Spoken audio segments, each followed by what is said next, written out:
Hey everyone, a quick note here on self-identity, and the reason I wanted to make this video is because self-identity, or as it's commonly called, the ego, is something that we develop early on because it's one of the most useful tools at our disposal.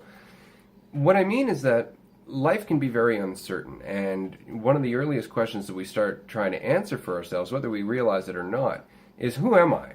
And more importantly, who am I in relation to everybody else? Now, we ask that because the easiest way to find out who you are, or at least the seemingly easiest way to find out who you are, is through comparison. And so we look at others and we create an image of those people, and we do it always superficially. And what I mean, like the most common mistake, for example, is somebody who's rich and famous. We'll look at that person and, all of the assets at their disposal and the freedoms that they have in their life and the stuff that they own, and we'll actually think, wow, that person must have more value than me because I'm looking at this image of them and it's shiny and beautiful.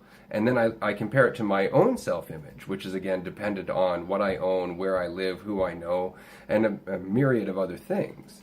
And I find my image to be less comfortable. I find it less appealing than the image I've created of this other person. And that right there is the root of a lot of our problems, especially when it comes to fear of self-judgment or feelings of inadequacy, lack of self-esteem. It all comes back down to self-image. And it's not that self-image doesn't have a purpose. I mean, I call myself Ray. We call that, our name is very much our label, and it makes it very convenient when you're in a crowded room. If everybody was just saying, hey, you, to the person they wanted to talk to, everyone would turn around and we wouldn't know what's going on. So self-identity does have a role to play, but we take it too far. And we start thinking that our idea of ourself is actually ourself, and that's not the case. You are more than a concept. You are more than an idea ever can be. And what I mean by that is, you could believe that you are a good person because that is a comfortable feeling. But on the other hand, it's not you as a person that's good, but rather the things you choose to do. Now, you have the same capacity to do bad things. And because you have that capacity, you could equally be defined as a bad person, which means that self-definition as a whole is invalid. You can choose to do anything at any moment. What you do is what matters. How you define yourself, not so much. So keep that in mind, and remember that self-image, although it does answer some of the problems of uncertainty, also creates divisiveness. And that divisiveness is where a lot of our fear comes from. It's a lot of our judgments of others and our judgments of ourselves.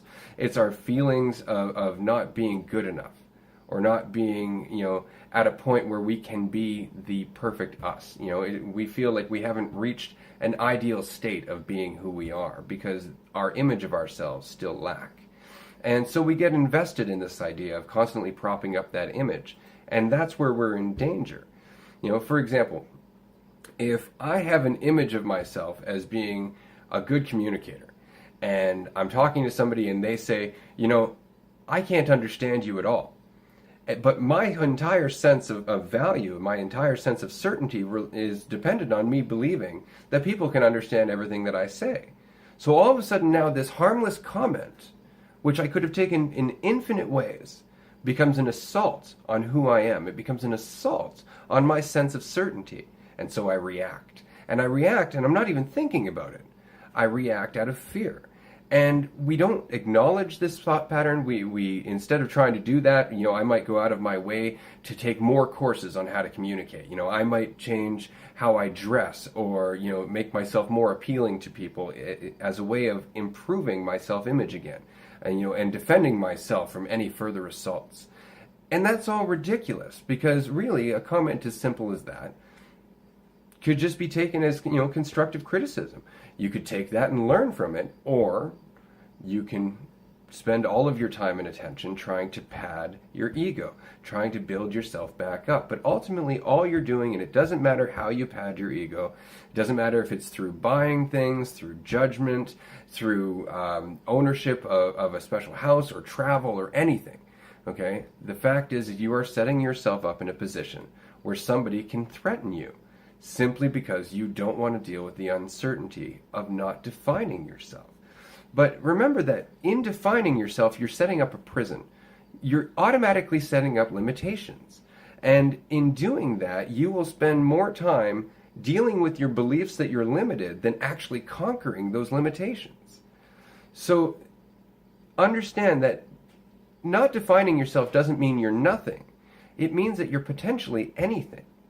And so as much as an ego can be useful, it is just a tool.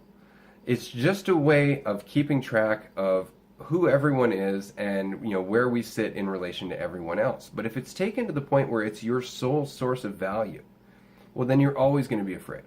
You're always going to be anxious. And you're always going to be looking for a way to keep up with the Joneses. You're always going to need to compete, because that's the only way your self-image can survive.